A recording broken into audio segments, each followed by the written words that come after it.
After serving in the Army during the Vietnam era, Rufus Cuffee had a nearly 40-year-long career at the Pentagon. His wife Diane says he was a supervisor in heating and refrigeration and was there on September 11, 2001. 9/11, he was there. He left that morning for a class.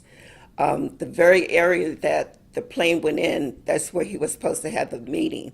But they moved the meeting down further down the hall. And not long after that, the plane hit that area. She says within a month, she noticed signs of PTSD. He wasn't doing the showers like he usually do, changing his clothes. He would go into the bathroom and stay in there for about 5 minutes, come out, go in the closet, stay in the closet with the door shut for about 5 minutes. And this was an ongoing thing. When things worsened, they went to a doctor. He did the MRI and showed that he was in the early stage of dementia.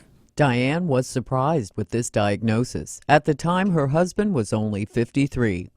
8 years after this diagnosis, his disease progressed to a point where he could no longer do his job, and he retired.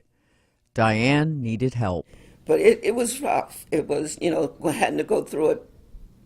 I felt alone by myself. 2 years ago, Diane Cuffee brought her husband Rufus to the Veterans Care Facility, Sitter and Barfoot. 1, 2, 3, 4. About a dozen veterans in the Alzheimer's wing at Sitter and Barfoot are doing morning exercises.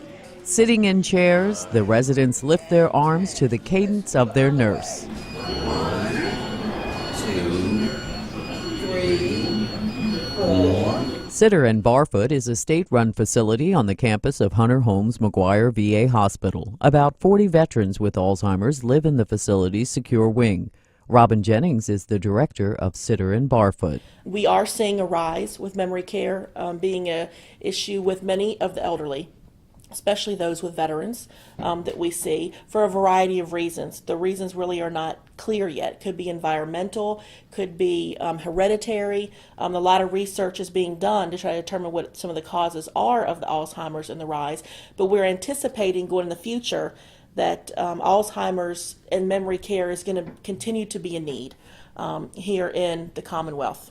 Dr. William Maragos, chief neurologist at Hunter Holmes McGuire VA Medical Center, says there are about 14,000 veterans in Virginia with Alzheimer's. He adds the number is greater if you add other forms of dementia. Responding to the growing need, the Commonwealth is expanding additional care centers. One opened in Virginia Beach and another is planned in Northern Virginia. These 120-bed facilities will have a unit dedicated to Alzheimer's patients. For WCVE News, I'm Liles.